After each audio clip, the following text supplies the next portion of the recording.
so central to my life, is so central to my life and to what I do on this earth. Because, you know, the abuse and neglect and even abandonment of children, little ones, to adolescents and teenagers, it knows no socioeconomic boundaries. And it exists among the affluent and among the less so, in communities of all colors and stripes. So allow me a minute to share with you some facts that I hope will give you an idea of what CASA does beyond simply placing foster children with their CASA advocate volunteers. I know that this information will enlighten you, and hopefully it'll encourage you to be generous in your donations today. You know, in Contra Costa County, the number of foster children who have a CASA volunteer has increased by 62% over the last 5 years. That's a huge number. And that's because there's both the need and it's because CASA has provided the response to that need. Because of what has happened to them in their young lives, so many foster children need and can benefit from mental health treatment.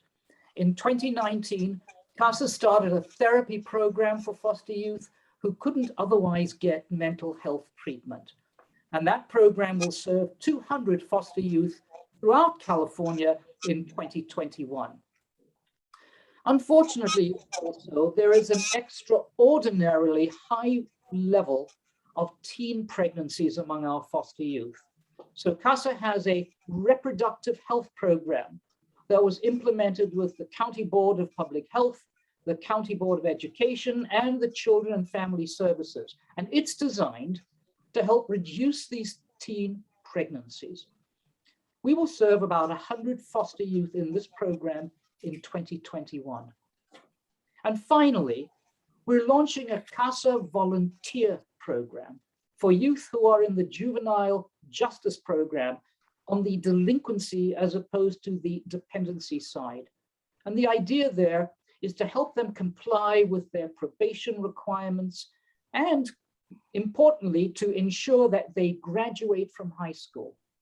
More about that later. Just by the way, a high number of foster children served by our CASA here in Contra Costa County graduate high school and go on to college. So I regard many of you as my friends and my colleagues. And so tonight, what I'm going to ask you to do is to join me in supporting our CASA with your generous donations. And look here, as an added incentive, I will personally see to it that everyone who donates will go into a drawing for a gorgeous handmade necklace or a pass to this year's MCLE Spectacular in November. I guess you all know we need to attend that if we want to keep our bar tickets, right? So you can pledge in any amount or donate through Fund a Need whilst looking at the PowerPoint Theresa is about to show you. Just hit the chat button on the bottom of your screens and it will take you to the very easy instructions for texting and for emailing your options. So let's go for it, and thanks very much. All right, so Fund a Need. 500 folks will help CASA provide training materials for the juvenile justice program. Really important for the training. And 250 will help CASA train a volunteer to advocate for a foster child in foster care. You know, the cost of training volunteers is very, very high, and 250 will help that.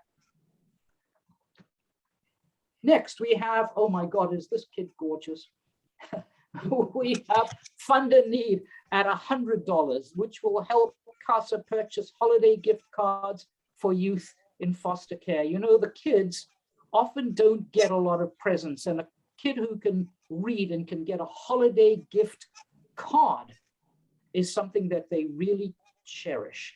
So those are our Fund a Needs. Oh, one more here, $25 will help CASA provide therapy journals for youth in foster care. You know, when the kids are going through their therapy, they write down stuff. It's for their own use and it's for the use of the therapist.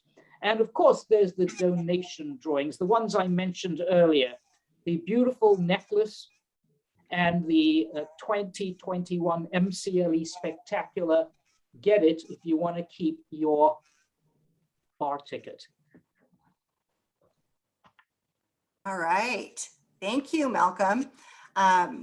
So yeah, we have you can see the screen is up with Malcolm, and it shows that Julian Giamona just donated $100. Jonathan Lee donated 25. So you'll be able to see as the night goes on, the amount going up as people donate. And later on, you're going to hear, we'll put this back up and we'll show you and announce some of the different people who are donating. So we thank everybody for giving and helping to increase. I don't know, Malcolm, did we say yet how much we've already raised? No, why don't you tell the folks?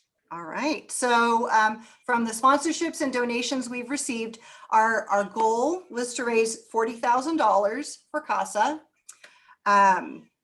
We didn't raise 40,000. We've raised over 51,000 already. And we would love to get that up to 55,000 or more tonight. So we are thrilled with just all the wonderful support that we've received from everybody. All right, Malcolm, back to you. Okay, so I would love to introduce to you our wonderful juvenile judge, Rebecca Hardie, who will talk to you about CASA and its importance to the courts. And let me tell you this, I heard through the grapevine that the children refer to Judge Hardie as the principal judge. Judge Hardie, you're on. Thank you so much. I wish I were still a juvenile judge. I was a juvenile judge for 6 years, the last 2 of which I spent as the presiding juvenile judge until I was tapped to be the assistant presiding judge, and now I've ventured into my first term as the presiding judge of the court. I never passed down an opportunity to talk about CASA of Contra Costa County or our CASA volunteers. It's a program that I cannot overstate the benefit and the services that they provide to families, but most importantly, the children and youth in our communities who are most at risk and most in need of help and services. As a juvenile judge, I'm not sure if everyone watching tonight knows the ins and outs of what CASA does or what CASA volunteers do, but it is extraordinary. And without CASA of Contra Costa County, we wouldn't have these services to these kids. And you may hear from others tonight, the outcomes for young people who are served and matched with a CASA volunteer are so much better than unfortunately children who are stuck and caught up in a system where they don't have that same sort of support and lifeline. So CASA volunteers really are the lifeline. They not only tend to the emotional and physical well-being of the children, but they also make sure that the educational needs and rights of children are fulfilled. They provide a unique kind of behind the scenes insight for judges as to what's really going on for children who are caught up in the court system, who didn't volunteer to be there, but they're there nonetheless. And as we all know, there are problems in that system. We have overworked, underpaid social workers, not enough social workers to go around.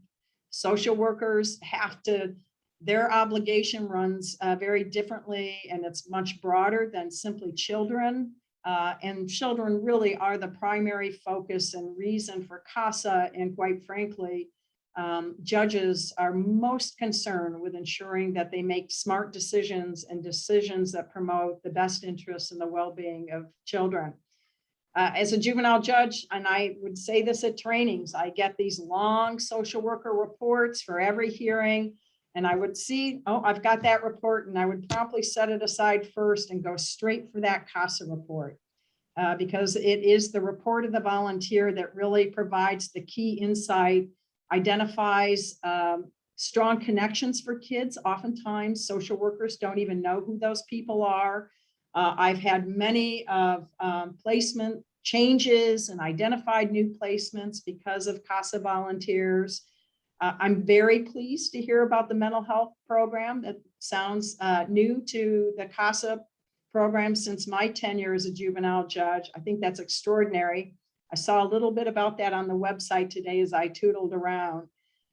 So I just really hope that those that are watching now can read more about the CASA program and what volunteers do, because it would take me about a couple hours to really give you insight. And I know, Malcolm, you mentioned the cost of training CASA volunteers. Oh, yeah. I've participated in small sections of that training many, many times. It's extraordinary training. The CASA volunteers really get an in-depth, immersed training program to equip them to best serve children and young people and come prepared to court. I just really, my hat is off. I want to extend my greatest appreciation for the CASA program. The court finds the program and the services of the volunteers just invaluable. I did want to pass along, Judge Hinton, who is the current presiding juvenile judge, could not be here tonight. I spoke with her. She told me that the CASA program hasn't missed a beat through COVID. At a time when kids probably really feel untethered and lost in a storm. CASA volunteers have stepped up, the program has stepped up, and the juvenile judges are eternally grateful for all that has been provided to the kids who appear in their courtrooms. So on that note, I'm going to turn it back over to you, and thank you so much for having me here tonight. I really appreciate it. Judge Hardie, you are so welcome. And I have to tell you, you are a real gem to that court and to the juvenile justice system and to the juvenile department. I thank you for all the work that you've done in the past. You're terrific. Thank you.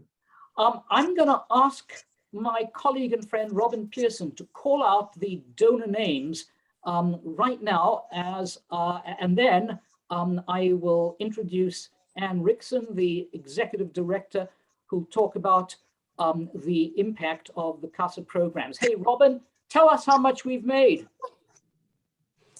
Well, Malcolm, as usual, I am having some technical difficulties, but I do want to mention at this time, and I will have everything together the next time you give me a shout out. I want to thank Dan O'Malley for an amazing donation of $1,000 to CASA. That is so exciting, and we are absolutely thrilled by that donation. Everybody keep the money flowing, and I will have a tally for you soon. But I'm going to throw it back to you, Malcolm, so we can continue with the program. Okay, well, thanks. Anne, tell us more about the impact of the various programs that we have at CASA. Oh, you're muted. I'm going to tell you a secret. Every child who is successful, winds up doing well, has had at least one stable and committed relationship with a supportive adult. So this is according to Harvard Center on Child Development. And for many of the foster kids in Contra Costa County, that supportive person is their CASA volunteer. Yeah. Now, Malcolm already told you about how many children we are serving, and Judge Hardie explained how important this was and the impact that it has, particularly on educational outcomes. We're really concerned about high school graduation rates, because if you don't graduate from high school, you have a 79% chance of living in poverty. And that is not the outcome we want for our children. And so far, we've been very successful in getting 100% of our youth to graduate or earn a GED. But we also want to be doing more in other areas, which is what this fundraiser is all about, which is to launch our juvenile justice program. The youth and delinquency court are often the same type, have the same similar situations to the ones in dependency court.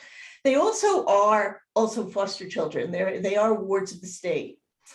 And we'll be working with them. There's going to be two things that the CASA volunteers are going to be doing. One is helping them to comply with their probation requirements. And the other is to ensure that they graduate from high school. So let me just tell you, I'm going to call this person Daniel. Daniel is on probation for on a burglary charge. He stole a laptop and a bicycle. And he now lives with his aunt in Antioch, and his mother is in Pittsburgh. But the probation officer, the aunt, and the mom all decided that Antioch was the better place. He's 16 years old, so that meant that he was in high school in Pittsburgh. So now he thinks he has to go to school in Antioch. He's not happy about it. But with a CASA volunteer, that wouldn't be the case, because the CASA volunteer would know that he's allowed to stay in Pittsburgh and even could set up the transportation to make that possible. Also, they would know that there's special requirements around foster youth, around requirements from graduating from high school, so Daniel would not, be 20 by the time he graduated. He'd be able to graduate on time. So those are the sorts of things that we could do. And I am sure that if we were able to help him with all of these things, and he graduated from high school, he would not end up in the adult justice system. And those are the sorts of outcomes that we're looking for. And I just want to thank everyone, all of your sponsors, all the individual people who have contributed.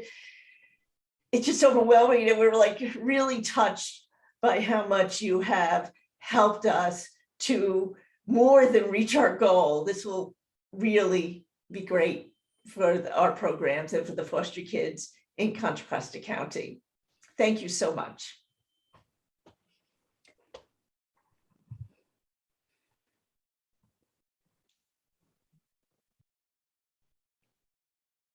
All right, thanks, Anne. I'm going to share a little video.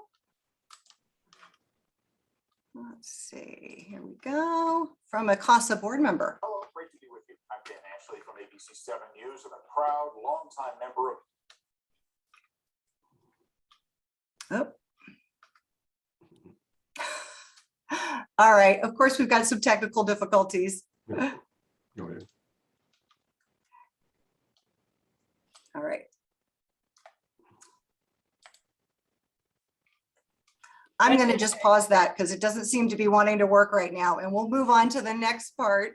We'll get back to that, Theresa. I'm Yes. sure it'll come back, and you know what? It'll give Dan another minute or two. All right. So what I want to do is to introduce our board president, Dr. Phillip McLeod, and he is going to talk with you and to introduce a 3-minute CASA video. Phillip.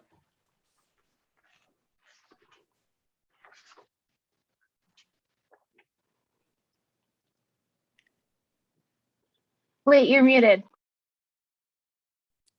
Phillip, you're muted. Sorry about that. Sorry. Okay. I had my thing already muted. Well, anyway, let me start over by saying thank you all for coming, and I hope that we will prove to you how valuable the service we provide in Contra Costa is.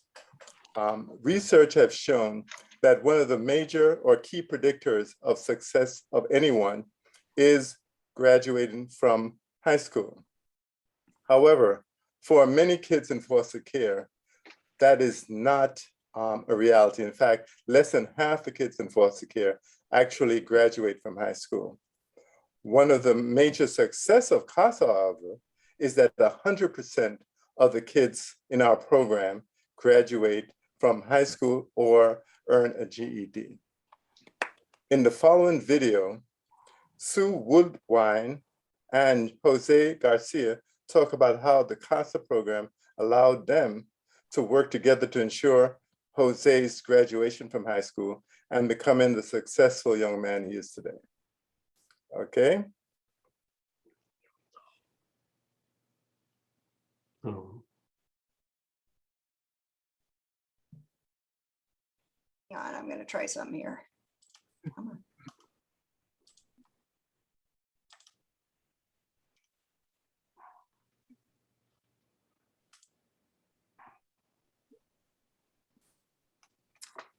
right, I'm not sure what's going on, but my videos don't seem to want to work today, even though they worked yesterday. Oh, but we are lucky in that we actually have the real people with us. So, okay. Okay, I would now like to introduce you to Sue and Jose. Sue has been a CASA volunteer for over 30 years. And during that period, she has been an advocate for over 14 foster children.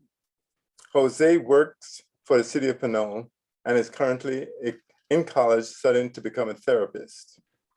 And is also co-host of a podcast called, and I hope I'm pronouncing this right, Hella Spiritual. Okay, so Sue, are you willing to please tell us about your experience working with Jose? I would like to, Phillip. Thank you so much. And thank you to the Bar Association so very, very much for, on behalf of all of the CASA volunteers, for supporting what we do.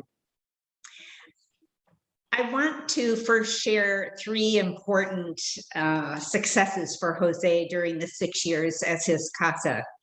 I met him 18 years ago in his first foster home. He was almost 12. We sat on the sofa. I explained who I was, and I then asked if he had any questions or if there was anything he wanted to tell me.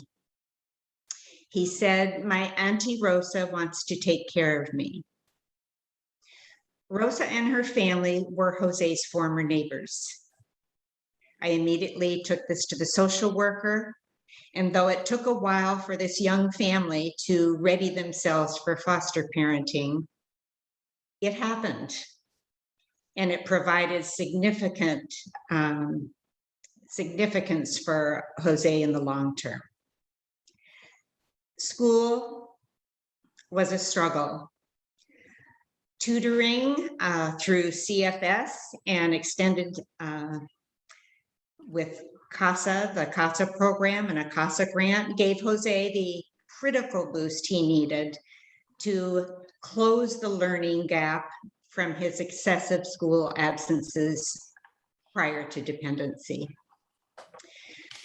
As is clear in the video, which I hope we're able to resurrect, high school graduation was just a major and joyous occasion for Jose. A great, great celebration. Prior to his senior year, Jose got a summer job through a county program at the Pinole Water Treatment Facility. When that ended, his supervisors were so impressed by his work ethic that they offered him a part-time job for the coming school year. That worked out extremely well. However, due to budget cuts, by the end of the year, the job ended. On to Plan B, community college.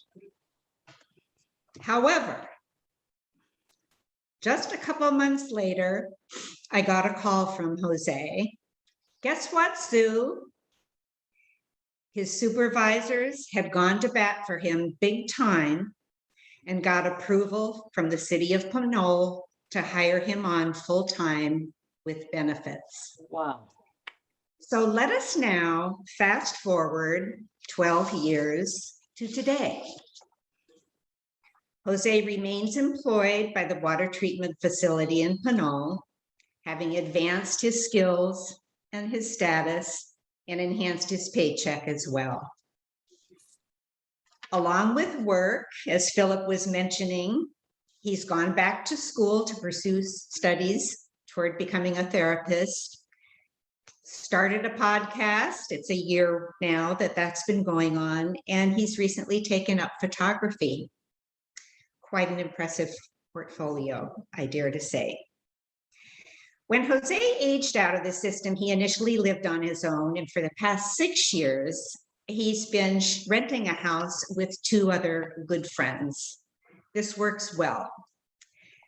As for Auntie Rosa, her husband Sergio, and their 3 beautiful boys, men, some of them men now, They remain a center part of Jose's life and are there for him absolutely no matter. He is family. For Jose, they are his mom, his dad, his brothers. Jose also lives close to and remains connected with his two sisters, one younger, one older. For Jose and me, a comfortable friendship followed our CASA relationship. And for that, I am just forever grateful.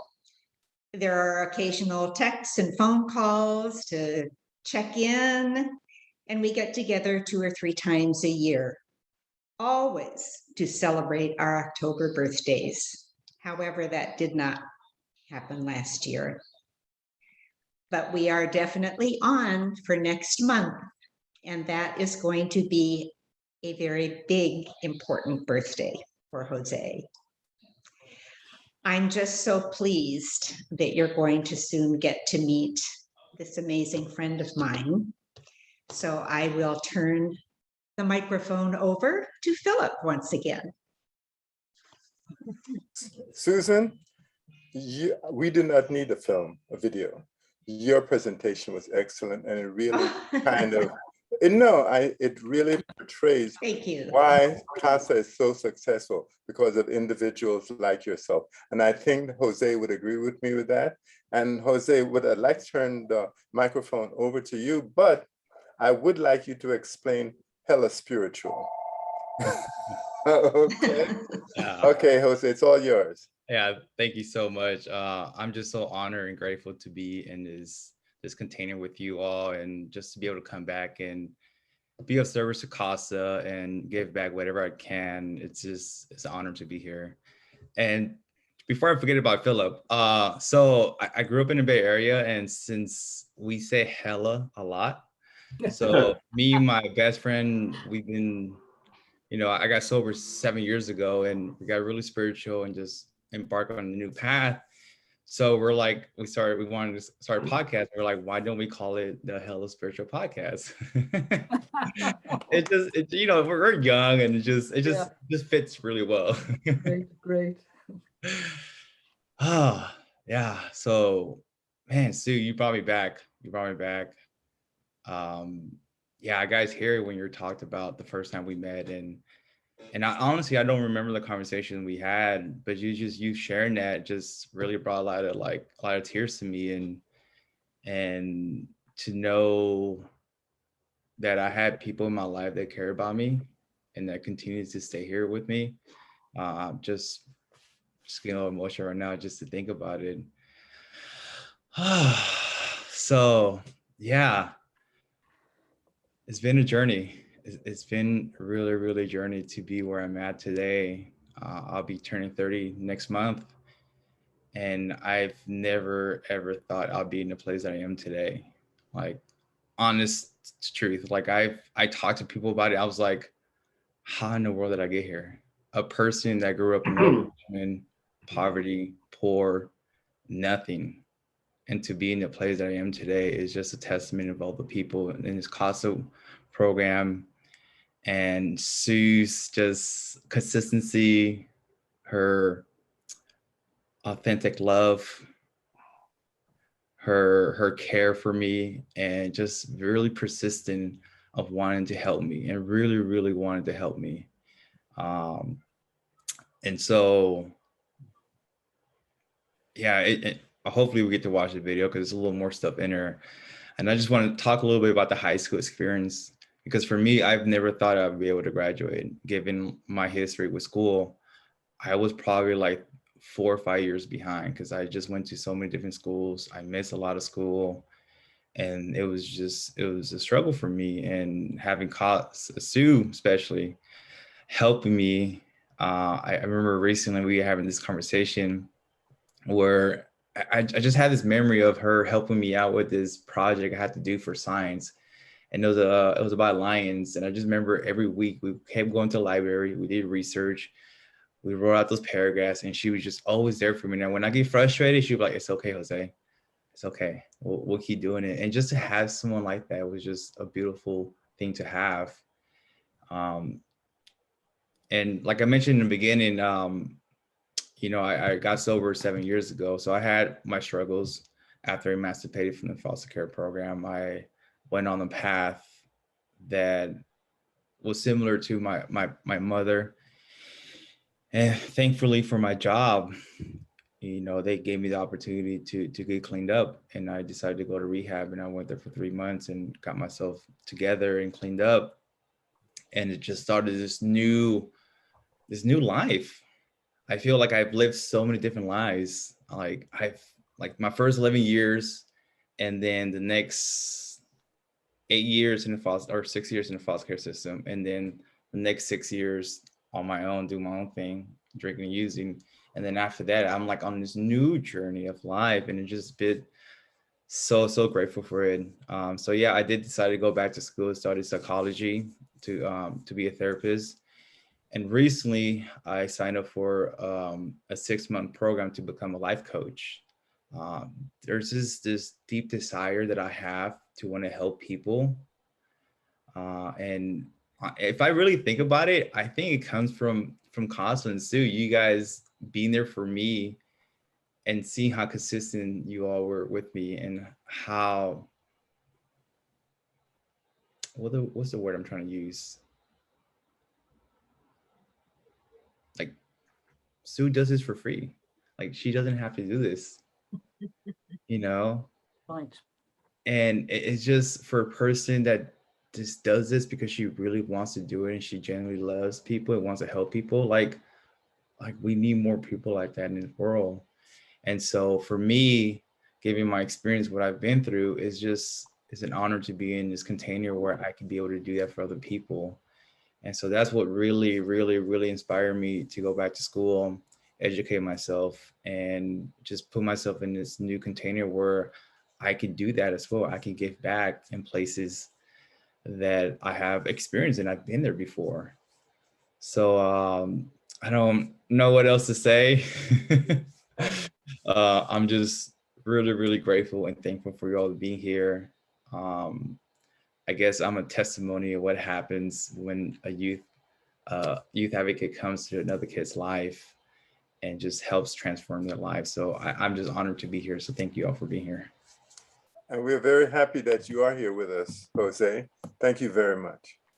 Jose, you are a poster child for CASA, and just one hella guy.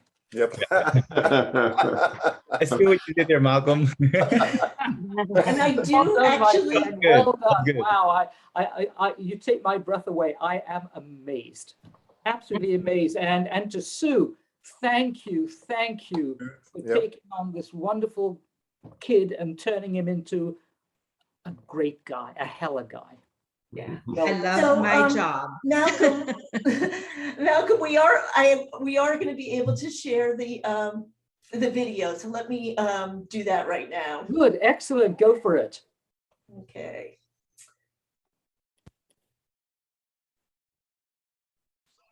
I'm a CASA volunteer for 24 years, and I've advocated for 13 children during that time. I was removed from my family was because of my mom's drug use. I seen her change completely. We were neglected, abused more, and it was just very toxic. I had a lot of fear. Children really need to deal with the trauma that's brought them into foster care for them to be able to build stable adult lives. And a CASA can actually be that person. And we know they are because they have such great outcomes. We enjoyed each other's company a lot. And it was kind of during the long car rides, on the longer excursions. It was during meals shared together. That is what makes the difference. The child developing a sense of trust that this is someone who is there for them and them alone. When she said she's going to be there, she was there. Because I always had those kind of disappointments when I was younger. And just having that consistency was awesome. I remember we went to the Monterey Aquarium. I'd never been to an aquarium. We went ice skating a few times, and she showed me how to bowl, introduced me to those kind of things. So she exposed me to like, there's more to life than just, you know, the neighborhood I lived in. School was difficult for him. He had missed a lot of school when he was in his mother's care. It was a struggle, but I had the willingness to learn. You know, I wanted to move forward. She was just there supporting me, helping me a lot, you know, and it was really comforting to know that she had my back. I graduated in 2009 from Hercules High. It was a very special moment for me because I didn't think I was going to graduate. You know, coming from where I come from, you know, I wasn't expecting anything. You know, I never imagined that at all. You know, it didn't really hit me that I was graduating until like that day. We need to be able to serve all of the children in foster care in Contra Costa County. There's 1 million people who live in Contra Costa County. We should be able to get 1,000 volunteers, and we should be able to get the funding to be able to support that sort of a program for the children that most need it in our community. I am extremely proud of the man he's become.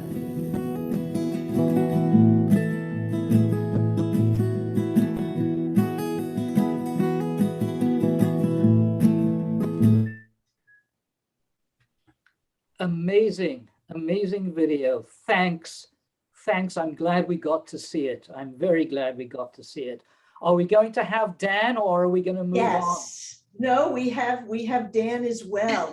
Oh, good. Oh, good. My good friend Dan, go for it. So let me bring that one up. Yes.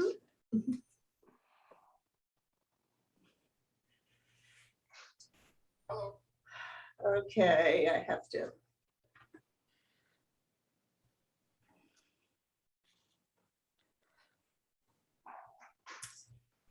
Okay, goodness gracious, sorry. While you're getting that up, Ann, how about we do an update on how our fundraising is going? Yes, great idea. Yeah. Hey, Let's do that. Hey, Robin, can you give us a shout out? I can do that now. Well I've got my done. technical issues behind me. Well done. So many people are being incredibly generous. Rachel Leonard, thank you for donating $100. That's fantastic. Andrew Oberst, $50. We so appreciate you. Mika Domingo, $250. Thank you so much. What a blessing. Malcolm and Kathy Sher. Malcolm, our wonderful host today, $1,000, folks. That's dedication. Thank you, Malcolm. We so appreciate you as always. My brother, David Pearson, $100. Thank you, David. Appreciate it. Susan, I hope I say this right, Adletti, I'm sorry if I mispronounced your name. Thank you for your donation, $100 from her. Constance Holdaway, $100. Nick Casper, $100.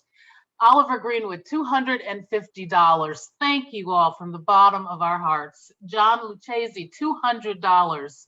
Steve Apana, $50. Every bit helps, people. Keep the donations coming in. Thank you, thank you, thank you. And I'll shout it back out to Malcolm. Thank you. Thanks, Robin. We got our technical stuff done. This is wonderful. So at this point, what I'm going to do. Hello, great to be with you. I'm Dan Ashley. There's Dan. There's Dan. Go up. Go. Hello, great to be with you. I'm Dan Ashley from ABC 7 News and a proud, longtime member of the Board of Directors of Court-Appointed Special Advocates of Contra Costa County. I want to thank you for being here tonight, and a special thank you to the Contra Costa Bar Association for choosing CASA as its 2021 Bar Fund beneficiary. All of us associated with CASA are deeply grateful. CASA volunteers are the voice for children in dependency court, caring adults each child can depend on. These amazing volunteers have had great success ensuring foster youth complete their education and get the help and services they need. Now CASA is going to be doing the same for children in the juvenile justice system.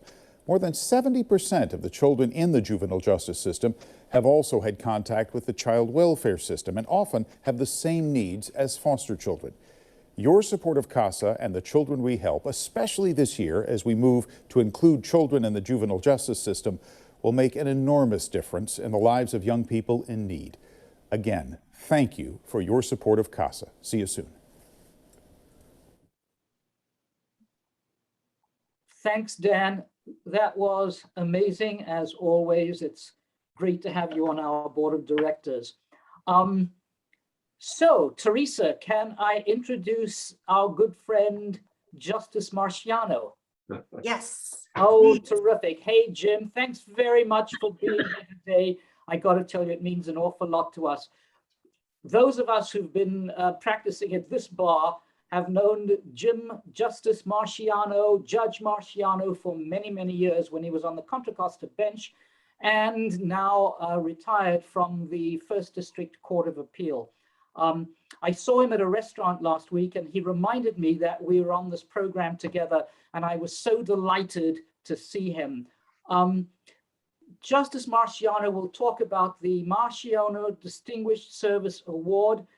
He will name the nominees and he will mention the passing of a good friend of ours. So, Jim, can I ask you to please do that? Okay, thank you, Malcolm. Thanks. The highest form of service a lawyer can render is pro bono publico work for the public good, offering free legal services to needy individuals and nonprofit organizations.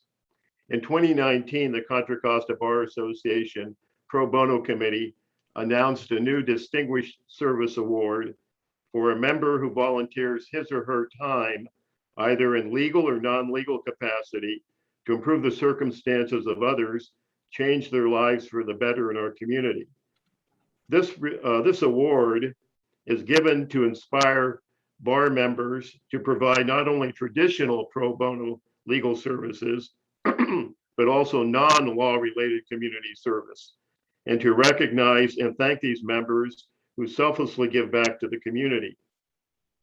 The Pro Bono Committee reviewed the nomination applications for 10 nominees, all of whom are extraordinary and all of whom are worthy of this award. The nominees were Laura Balan Coletti, Natasha Chi, Micah Domingo, Carol Langford, Beth Mora, Kevin O'Brien, Ray Robinson, Andy Verrier, James Wu, and Joshua Genser. Joshua, we wanted to remember in a special way this evening.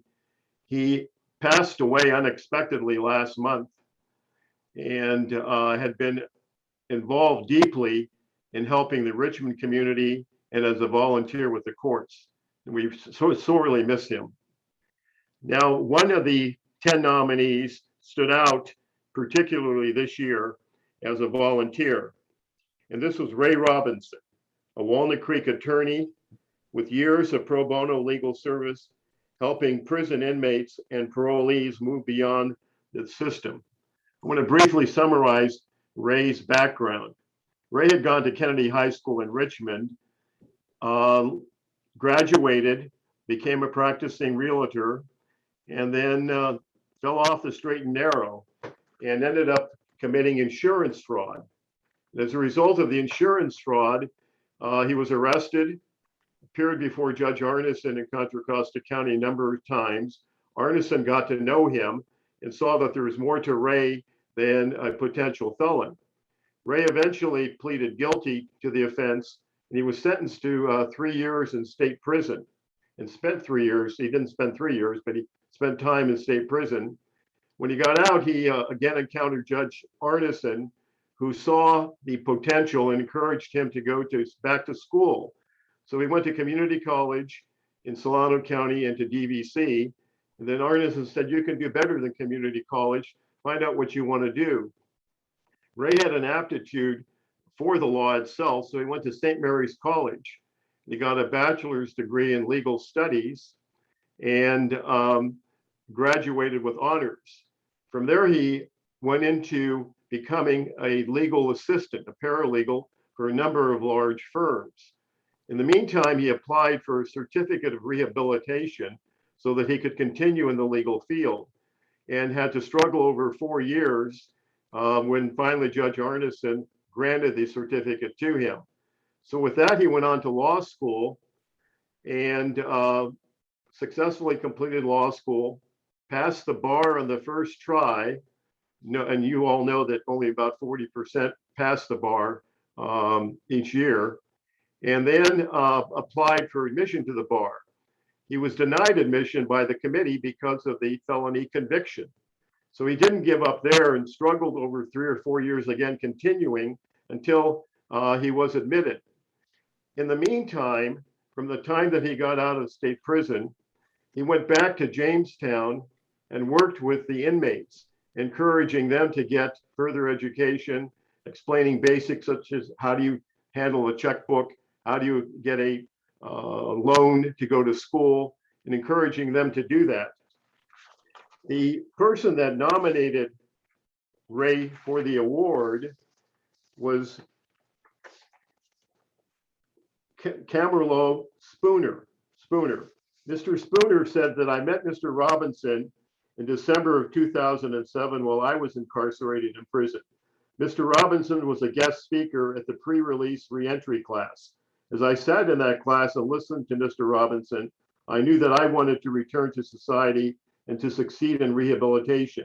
He encouraged me and convinced me that I could do it. He helped me make up my mind about the success I was going to accomplish and challenged me to give back to the community.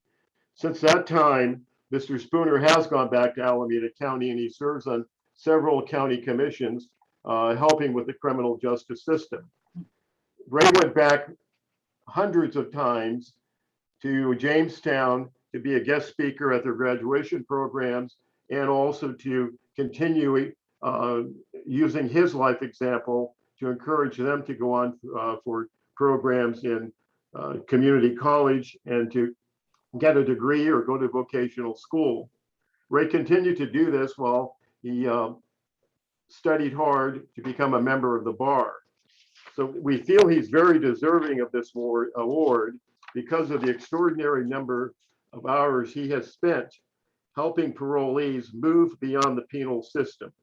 So this time I'm honored to present the award to Walnut Creek attorney Ray Robinson. And Ray, if you'd like to say a few words, go ahead, sir. Yes, thank you very much, Justice Marciano. I am very humbled by the nomination and the selection for this award. I thank the committee and you as well for this award. And I really want to dedicate it in loving memory of Richard Arneson. At a very dark time in my life, Judge Arneson saw fit to mentor me, to guide me back to a righteous path. Make no mistake about it, he didn't hesitate to drop the hammer, but he made sure that I could bounce back and become a productive member in my community. His respect, his kind words, his wisdom were enough to get me through a very difficult time. He emphasized to me the importance of giving back to my community. In 2002, there was a very effective state bar program that unfortunately did not survive budget cuts. And the program would pair a member of the bar with a former state prison inmate re-entering society. That member would provide mentoring on just very basic issues such as opening up a bank account, how to fill out job applications, how to assemble a resume, and so on. The program had a 70% success rate, meaning that 7 out of the 10 inmates that were paired up with a member of the bar did not re-offend. So when that program was scudded, I took it upon myself to try to do something similar to that. And so in 2002, I began going back to Jamestown as well as other Department of Corrections facilities to mentor inmates while they were still there. Since 2002, I've probably mentored no less than 3,000 inmates. Wow. And it is really nice to know that the person that nominated me for this, Camarlo Spooner, because when you mentor under those circumstances, you never really know what the success is. But the facility reached out to me because Camarlo wanted to talk to me after I had mentored him 10 years prior, and they wanted to know if it was okay if I, he could call me.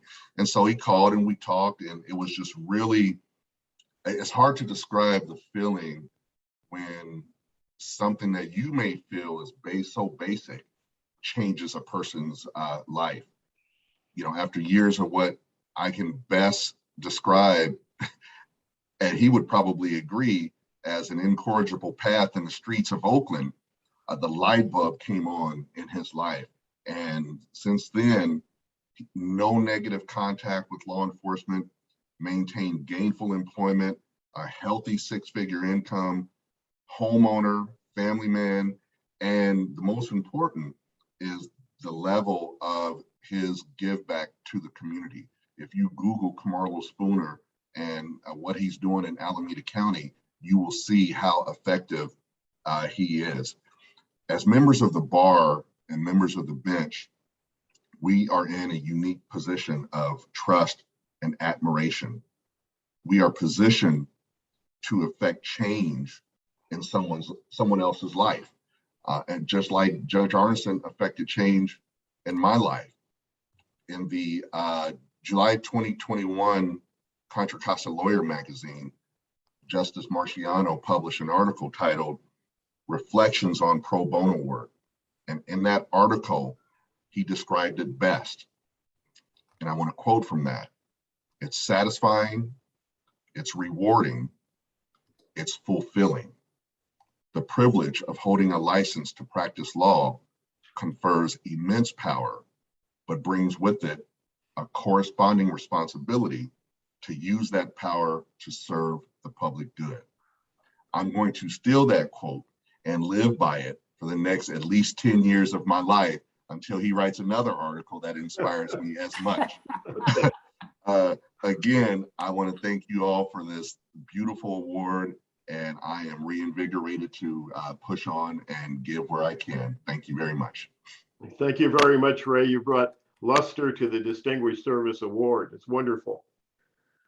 Besides that award, the Contra Costa Bar Committee's Pro Bono Committee created an annual honor roll where members who contribute 50 or more hours a year would be recognized and thanked. We acknowledge and thank them now, the honor roll members, for their extraordinary, outstanding work, and a special shout out to Beth Mora, whom you see here on the chart, was performed over 500 pro bono hours. And there's many hours here among all of the other people, the 50 to 99, and all of the others here who give of themselves and hopefully found it was satisfying and fulfilling and meaningful when they were doing that type of work. So we're very proud of their work, and we thank them now publicly here as we honor them as being members of the 2021 Pro Bono Honor Roll. So with that, let me turn this back to Malcolm, and we thank you again for the time that you've given to the Pro Bono Committee to honor all these hardworking lawyers.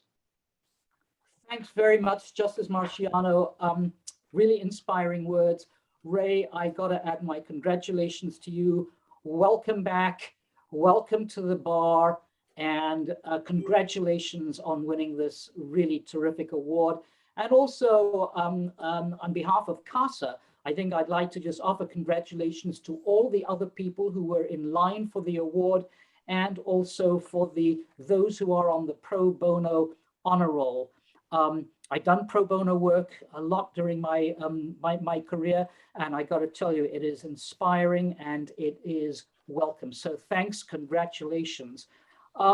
Before we go, I am going to ask Robin if she has a shout out for any more donors, and in the meantime, to ask everybody who hasn't yet donated.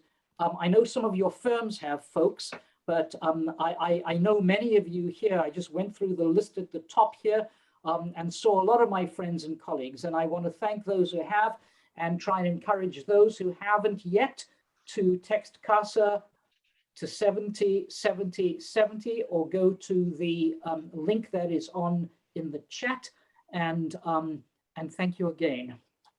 Theresa? Robin, did you have any updates? I can see we are literally $10 away from our goal. We are going to make that, Theresa, Yes. because I haven't had a chance to put mine in, but All we'll do right. more than $10. So we have made our goal this evening. Thank you, everyone.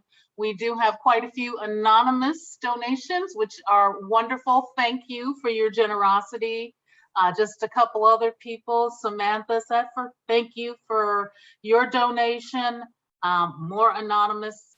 I'd like to thank David Erb, new dad again, $100 donation. Thank you, David. We really appreciate that. Mark Isola, $50. Victoria Smith, $50. Thank you all so much. Cynthia Ruth, $50. Another anonymous. Flavia Shoker, thank you, Flavia, for your $100 donation. Truly, truly appreciated. Anybody that I didn't have an opportunity to name out loud, we thank you so much for donating to CASA. You can see what an amazing job our executive director and our CASAs do. It's a pleasure for me to serve on the board. I was brought on the board by Malcolm, who is just the best, and you can see his enthusiasm and all he does for CASA. We're very grateful. Thank you for your donations, everyone.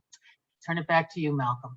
Thanks. That kind words, Robin, always appreciated. And thanks to all of those folks who donated, who've helped us make our goal this evening.